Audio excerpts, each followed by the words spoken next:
right, here we go. I want to talk to the press here in just a second, but first I want to say how great it is to be here in Eau Claire, Wisconsin. I believe we're going to get some ice cream afterwards, and I think there's already some debate about which place we should go to, so hopefully we're not going to cause any Eau Claire rivalries here, but I'm excited about it, and we've had a good day. We actually just saw the Vice President's plane on the tarmac. We landed about the same time that she did. And I went over there because I thought it might be nice to check out this plane that's going to be mine in a few months if we all take care of business, and I think we will. But mostly, actually, I wanted to go and say hello to the journalists who are traveling along with the Vice President because I figured they must be lonely because Kamala Harris doesn't take any questions. And I want to just point this out before we let the media ask me some questions that I think it's really disgraceful, both for Kamala Harris, but also for a lot of the American media that participates in this stuff, to have a person who has been the presumptive nominee of the Democrat Party for 17 days and refuses to take a single question from the American media. Now, it's well known, of course, that President Trump and I will go anywhere, we'll answer any question because we respect the American people enough to actually ask them for their vote rather than sit in front of a teleprompter, read scripted lines, and run away from every reporter and every actual citizen who's going to decide this election. I think it's a scandal, and I think the Vice President should be ashamed of herself. So hopefully our reporters out there in the audience will start doing their job a little bit and going and demanding that Kamala Harris actually answer to the American people. And what should she answer for? And I think it's an important thing to point out here before I kick it over to you guys for some questions. Well, one thing she should answer for, we're in a great American manufacturing facility here, and I appreciate y'all showing up and standing behind me, but one thing we know is that you cannot manufacture in this country unless you have access to low-cost power. And we happen to be sitting on the Saudi Arabia of natural gas in this country. We happen to have unlimited oil and gas resources right here in the United States of America, and yet Kamala Harris would rather get energy from tin-pot dictators in Iran and Russia than from American citizens and American workers. And not only is that driving up the cost of power for hardworking American families, it's also making it harder and harder to manufacture right here in the United States of America. And I'm one of these guys who believes that it's important that we make more things right here in the USA. We ought to make more of our own pharmaceuticals. We ought to make more of our own manufactured goods. We ought to make more of our own food. We have to be self-sufficient as a people. And if we're not self-sufficient, then it's going to allow the communist Chinese to run all over us. And that's exactly what they've been doing under the Harris administration. The other thing that Kamala Harris ought to answer for is this terrible crisis at the American southern border. She has been the border czar for 3.5 years, and Americans have suffered because of it. I know this community's been affected by it. I know I've seen the consequences of it personally, but the fentanyl that the Mexican drug cartels are bringing into our country, it is killing Americans by the bushels, and it is unnecessary. It is happening because of failed public policy. I talked to somebody just yesterday, actually, two kids, a 19-year-old boy and a 15-year-old girl. And their mom and dad had died of a fentanyl overdose just 5 years prior when they were 10 and 14 years old. These two kids were orphaned. And they're incredible kids. And I told them I was rooting for them. And I can't believe that our leadership has let what has happened to these children happen. It's not necessary. There's no American that wants the Mexican drug cartels to take advantage of our country and make billions of dollars selling drugs into our communities, and these kids suffered because of it. You have a little girl who's bounced around 4 foster homes in just the past 4 years because of the poison that took her parents from her. And you ask yourselves, why are we doing this? Why are we letting this stuff come into our country? I know very personally the pain of addiction. Some of you saw my RNC remarks, but my mom struggled with addiction for pretty much my entire life. And she's been clean and sober for nearly 10 years now, and that's an incredible blessing for my family, an incredible blessing for my kids to be able to get to know their grandmother. But I really believe that if the poison that Kamala Harris is letting come across the border in 2024 was coming across the border 15 years ago or 12 years ago, I would have never got that second chance with my mom. And we would have never had the opportunity to see her build a wonderful relationship with her 3 grandchildren. And if this campaign of Donald Trump's and mine is about anything, it's about preserving the American dream, and the American dream is sometimes a thing of second chances. We want moms and dads to recover from addiction and get another chance with their kids. We want kids who come from a poor family to be able to stand here and run for Vice President of the United States because it's the greatest country in the world, and we are proud of it, and it provides incredible bounty and incredible opportunity to our people. We want kids who grew up in low-income families to be able to walk outside and walk down the street without being afraid of a violent crime, because violent crime has skyrocketed under the Harris administration. We want police officers to be able to do their job and maybe receive a thank you from their federal government, and not a federal government that makes their job more and more difficult. And in all these areas, we have a country that's going in the wrong direction thanks to Kamala Harris. And I think that it's important to say we could be doing so much better. And not just that we could be doing so much better, we were doing so much better when Donald J. Trump was president of the United States. We had somebody who was fighting for American manufacturing, American workers, and fighting for their jobs. We had somebody who was empowering our police and making it easier for them to do their jobs. We had somebody who was stopping the flow of fentanyl and stopping the Mexican drug cartels from taking advantage of our country.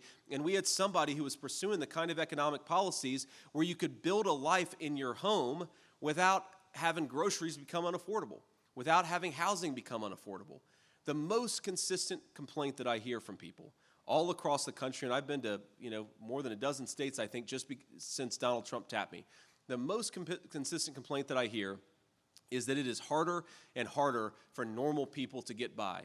And I happen to think that if you work hard and play by the rules in this country, you ought to be entitled to a good life in the country that your grandparents built.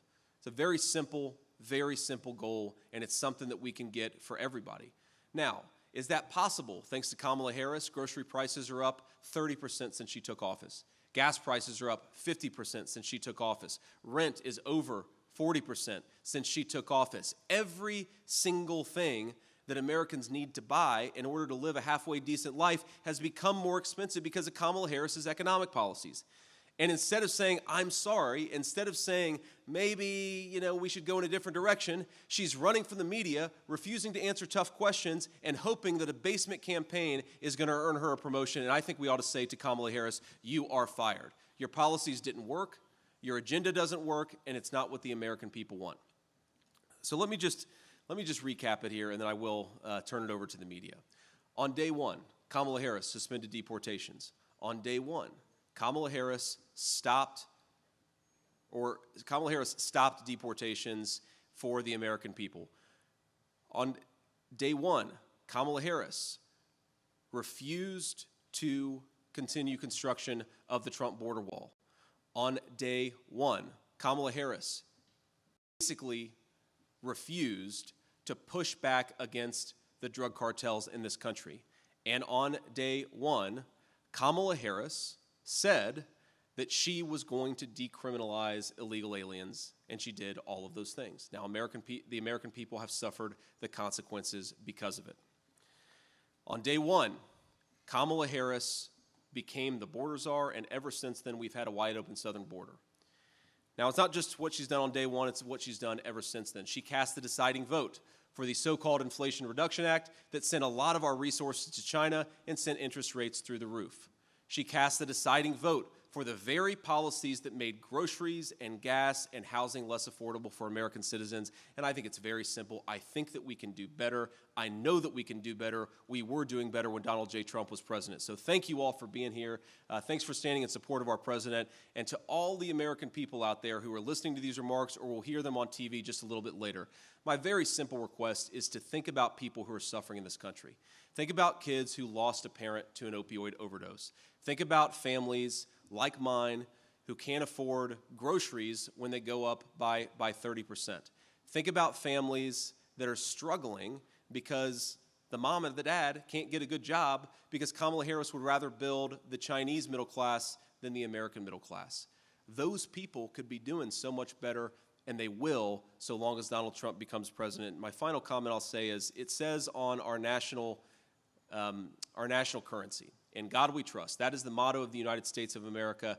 I believe that God calls us to hope and not to despair. And I really do hope for this country and believe that this country's best days are ahead of it. But the most important thing that we can do to give people all across this country hope is to get them a government that actually works for American citizens, and that's by electing Donald J. Trump, President of the United States. Thank you all, and God bless you. Appreciate it.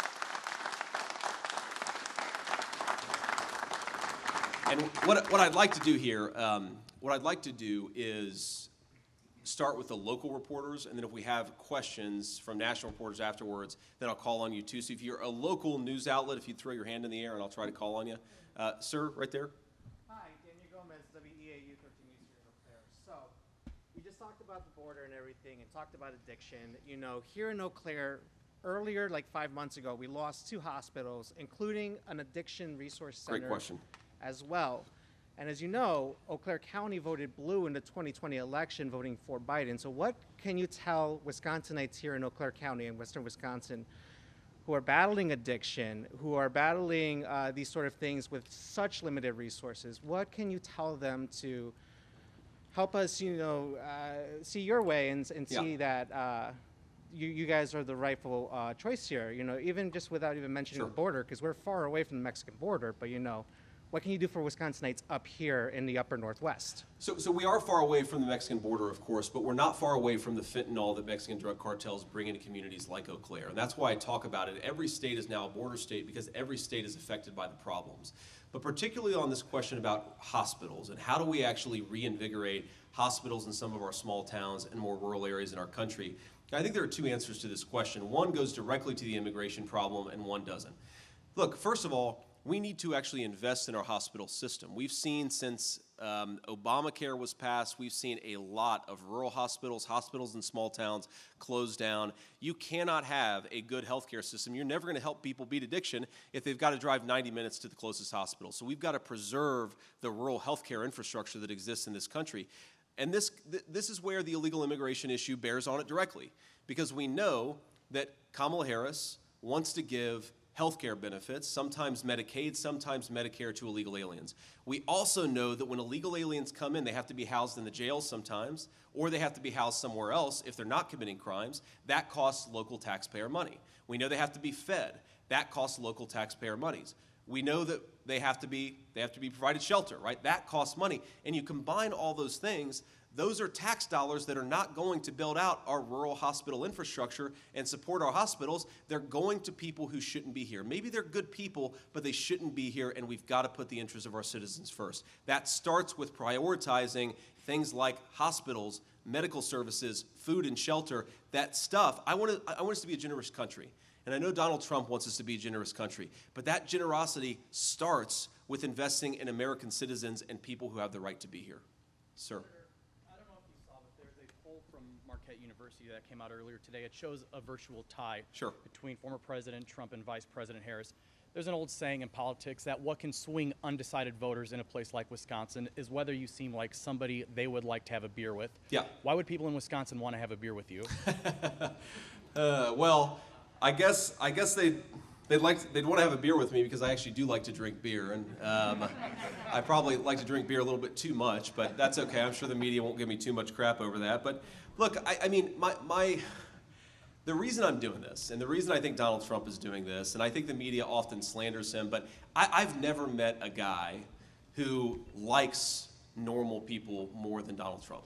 I've never met a guy who, when he's got a big decision to make, he will solicit feedback from every single person all over the country.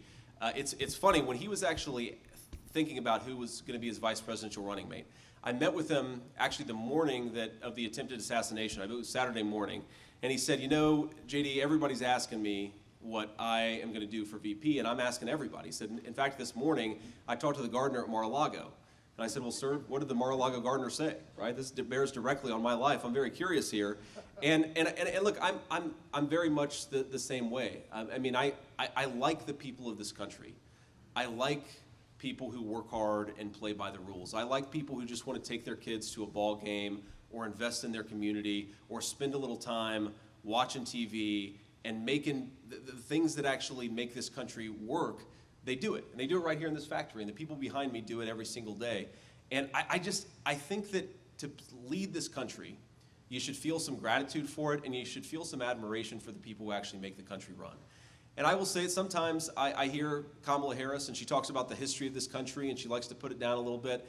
I don't know that she actually admires the people who work in this factory. I hope that she does, but I don't really see that gratitude. I don't really hear that gratitude when she speaks. I certainly do. And I think that that's one of the reasons why I'd make a good vice president, is because I actually care about the people standing behind me, and I think they feel like I care for them, and I think they care for me too. Are we, remember, local, start local, ma'am, in the red?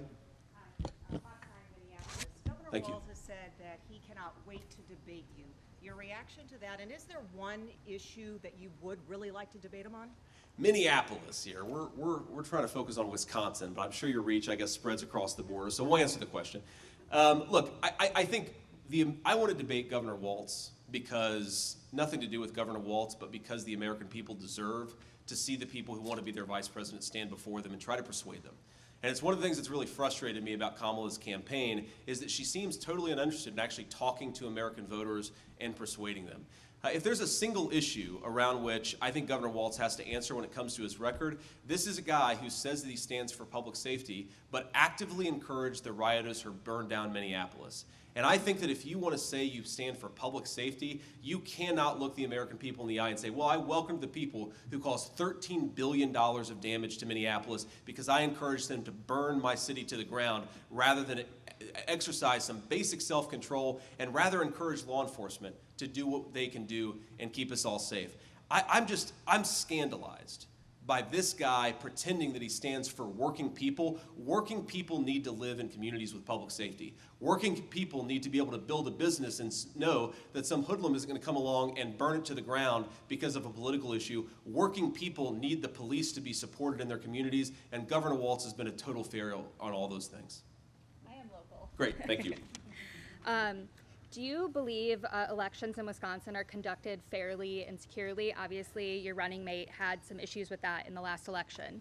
Well, one of the things that Wisconsin did very poorly in the 2020 election is that it actually allowed a lot of big tech billionaires to spend a lot of money, I think, putting influence on local boards of election. And as I understand it, Wisconsin has actually stopped that, and kudos to Wisconsin for stopping that, because that's ridiculous. You cannot have private billionaires who own social media companies buying up public boards of elections, influencing public boards of elections, and again, as I understand it, that stopped. So I see a lot of reason to be optimistic about the election in Wisconsin. Of course, President Trump and I want there to be a free and fair election because we want every legal vote to count. That's the hallmark of America's constitutional republic, is that everybody's vote has to count. But for everybody's vote to count, everything has to be safe and secure. I feel a lot of confidence about Wisconsin, but certainly as a campaign, we're going to continue to monitor things. We're going to continue to make sure that people are doing things the right way. And I think the voters of Wisconsin should have some confidence that the Trump campaign is on top of this stuff and focused on this stuff. And we think we're going to have a great election in Wisconsin, and I think we're going to win. Sir. WKOW Eau Claire. As you know, Kamala Harris is also speaking in Eau Claire right now with her new running mate, Tim Walz. Why did you choose to speak here in Eau Claire today, the same time as Harris? Well, we wanted to make sure there was a contrast, in part because the media has been so dishonest about Kamala Harris's record, and in part because they refused to ask her questions. We wanted to make sure that there was at least somebody out there providing an alternative story.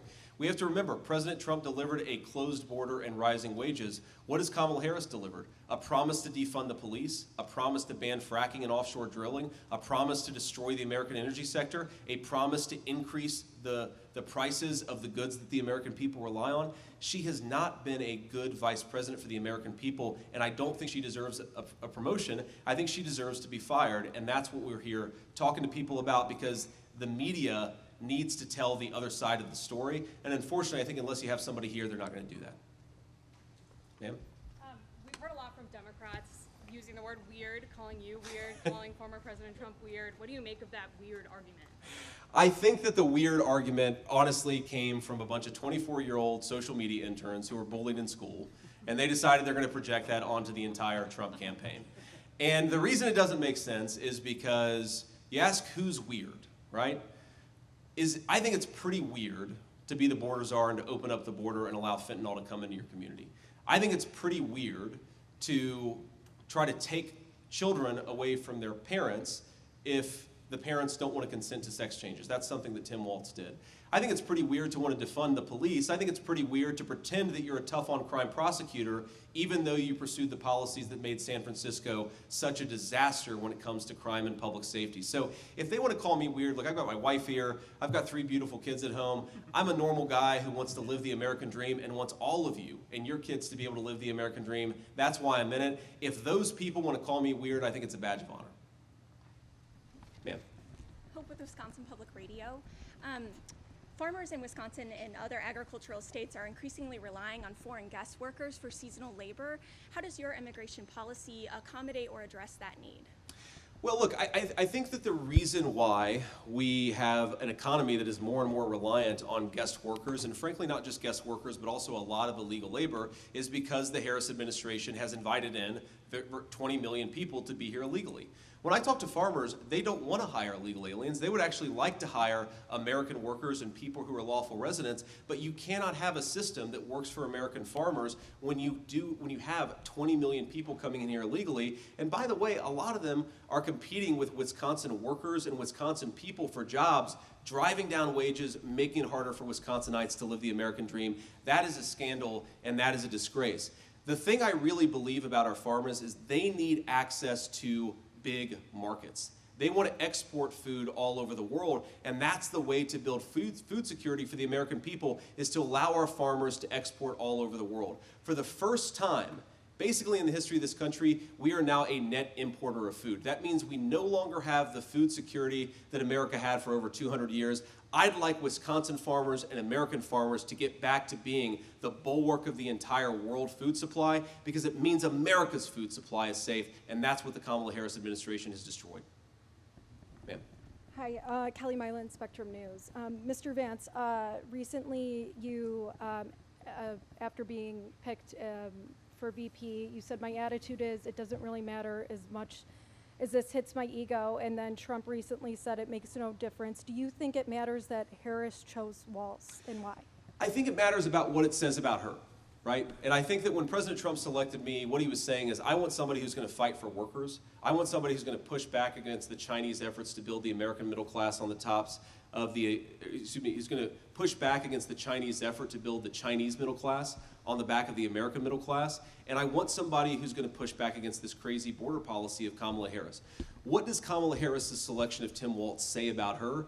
Well, I think it says, one, she's leaning into the defund the police radicalism of the last few years. Two, she's leaning into the open borders policies of the last few years. This is a guy, Tim Walz, who wanted to give driver's licenses to illegal aliens, facilitating the flow of illegal immigration instead of stopping it.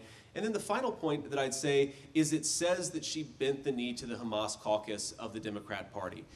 Whatever your views on Pennsylvania Governor Josh Shapiro, and obviously he's not in my political party, he's criticized me, I criticized him.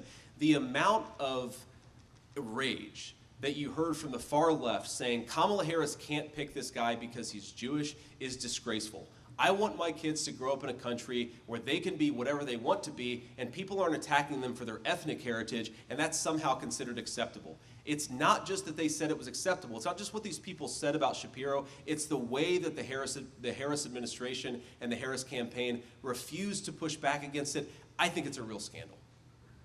Yeah. Trump has denounced Project 2025 in its entirety. Is that something that you completely agree with, that Project 2025 and the policy proposals, with everything, Sure. every part of it, do you disagree with all of it? Well, I think what President Trump said is that Project 2025 does not represent the agenda of the Trump campaign, and it doesn't. Donald Trump represents the agenda of the Trump campaign. He's a very smart guy. He already had a lot of good public policies. He speaks for himself. And I think what's made the president so mad about the conversation around Project 2025 is anybody saying that an outside group, my understanding is it's a bunch of white papers. It's almost 1,000 pages long. No one speaks for Donald Trump. Not 1,000 pages of white papers, not a conservative nonprofit, not anybody except for the Trump campaign and Donald Trump. Sir? Yeah, Matt, Leader Telegram based out of Eau Claire. Kind of speaking a little bit more on Project 2025, Wisconsin Democrats worry that Project 2025 will have negative impacts in rural communities like here in Eau Claire. With them stating that the Project 2025 has plans to cut federal loan programs for small farmers. How do you combat this claim? Well, look, I combat the claim by repeating what I just said, which is that Project 2025 is not Donald Trump's agenda. Donald Trump's agenda is his agenda, and he speaks for himself. And the Trump agenda from 2017 to 2021 was awfully good for farmers in Wisconsin and everywhere else. This was a guy who fought for Wisconsin farmers to have access to global markets. This is a guy who was willing to fight back against some of the trade practices of other countries that were bad for Wisconsin farmers. This is a guy, Donald Trump, who supported an American energy policy that made it possible for farmers to get the fuel and the fertilizer they needed. His agenda was great for American farmers, and again, he speaks for himself. We're going to do the same thing when we get reelected. We're going to make American farmers wealthy and prosperous again, and we're going to do it by Donald Trump doing exactly what Donald Trump wants to do, not any organization that pretends to speak for him but doesn't. Senator Vance. Yeah. 2 quick questions for you. Circling back on the debate. We know Sure. that Kamala Harris, when she was VP, agreed to a debate early August, the 13th, with CBS. That was before Biden dropped out. Now he's out. We have a new VP pick. Can you give us any guidance on when and where that debate would happen? And then secondly, the weird thing keeps coming up. I know you said that was interns. The first time we heard it on cable news was with Walz. He took that insult all the way to the Democrat ticket, clearly convincing Democrats of these claims. What are you going to do to combat the independent voters and prevent them from saying that you're weird? Yeah, so August 13th, what is the date today? August 7th. 7th? Okay, so here's my offer to Kamala Harris. If she'd like to do a debate with me on August 13th, I'll do it, right? We should do that, right? I don't think she wants to anymore because, one, she probably doesn't even know that she's going to be the Democratic nominee, and two,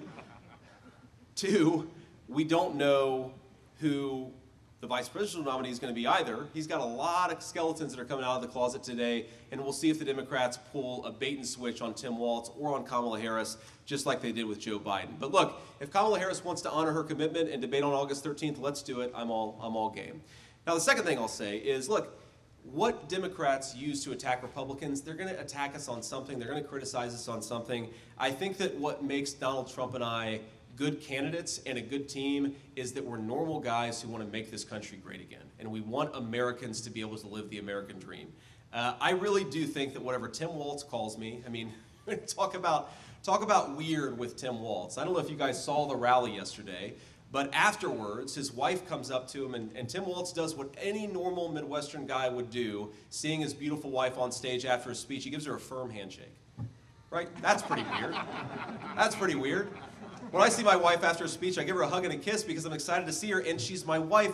These people have no leg to stand on, and I think what's going to happen is they're going to try to call us weird for the next 93 days, and what's going to happen is the American people aren't going to care about it because they don't care about some tagline written by a social media intern. They care about which president and which vice president is going to make their country better and their lives more safe and more secure. That's Donald Trump and I, and I'm proud to carry that message forward for the next 93 days.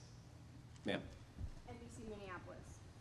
Can you please paint a picture of the future? Grievances aside, what is your winning message? Oh, I think it's a great future. I mean, our picture for the future, President Trump and I's vision for the future is that if you work hard and play by the rules, whether you went to college, whether you went to law school, or whether you just graduated from high school, you can go and work in a job that's proud, that's meaningful, that pays you a good wage, and allows you to start a family. It's about housing prices that are low enough that whatever your background, again, so long as you're working hard, you're able to buy a nice home to raise your family in. It's about going to the grocery store and being able to afford a nice steak and not having to cut back because Kamala Harris has driven the price of groceries through the roof. And it's about whether you're poor or rich or in the middle, being able to send your kids off to the playground without being worried that they're going to be harmed or they're going to come across a drug that's going to take their life. I think it's a basic and very simple vision of the American dream that you work hard and you play by the rules, you get a good home, you get a nice house, you get a secure family, and you get a good job, and that's all we really want. It's crazy to say, a lot of Americans feel like that's slipping away. And it's a very, very heartbreaking thing. I know certainly in the hometown that I grew up in, a lot of Americans felt like that was slipping away because, look, we pursued policies that destroyed thousands of good manufacturing jobs. That's just in my hometown. Millions of good manufacturing jobs all across our country. The Kamala Harris economy is that you have to go to the college she says you have to go to and incur hundreds of thousands of dollars worth of debt to be able to support a family in this country. I think that's a disgrace, and President Trump and I want something better for the American people. Any more locals? You already asked one, ma'am. Ma'am. Oh, it's okay. Any more locals? Sir in the back? I'm from the Lacrosse Tribune, Chippewa Herald, and on the topic of manufacturing, yeah. The Biden administration has kind of come after Trump for the Foxconn project here, not fully delivering. So I wonder if you have any comment on that or how you guys plan to deliver manufacturing for Wisconsinites.